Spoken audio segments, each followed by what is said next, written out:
बहुत सी बार अपनी परिस्थिति को दोष देते हैं, मजबूरी की दोष देते हैं, लेकिन हम ये नहीं सोचते कि आज हम जो मजबूर है या फिर आज हमारे जो हालात है वो हमारी खुद की ही वजह से है।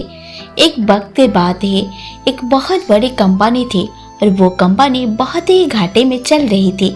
इस बात से उस कंपनी के मालिक और उसी कंपनी के सारे एम्प्लॉयज बहुत परेशान थे, क्योंकि जब कंपनी की तरक्की नहीं हो रही थी तो उनकी भी तरक्की नहीं हो पा रही थी।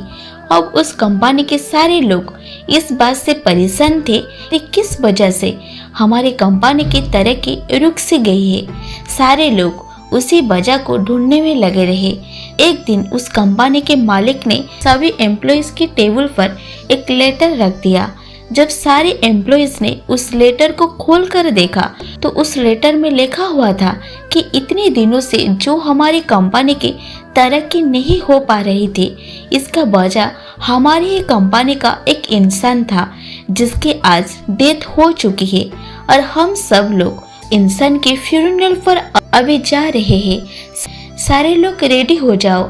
जब सारे एम्प्लॉयज ने वो लेटर पढ़ा तो एम्प्लॉयज को खुशी तो बहुत हुई कि जिस इंसान की वजह से हमारी कंपनी की तरक्की नहीं हो पा रही थी, अब वो इंसान इस दुनिया में नहीं रहा।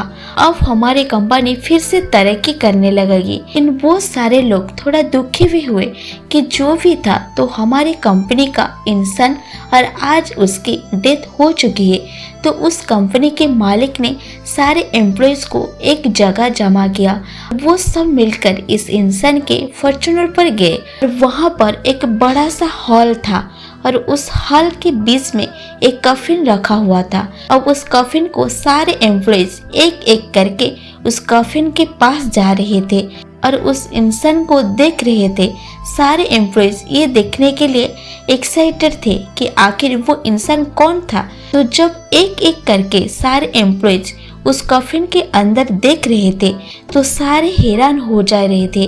उस कफिन में कोई इंसान नहीं था, बल्कि उस कफिन में एक मिरर रखा हुआ था जिसमें उन सारे एम्प्लॉयज को अपनी ही शक्ल नजर आ रही थी। दोस्तों, इस कहानी से हमें ये सीख मिलती है कि हमारी जिंदगी में हम जिस भी पोजीशन पर है वो हम किसी और की वजह से नहीं बल्कि अपनी खुद की ही वजह से है। हम हमेशा अपने काम को कल पर टालते रहते हैं। हम करने के भी मूड नहीं है।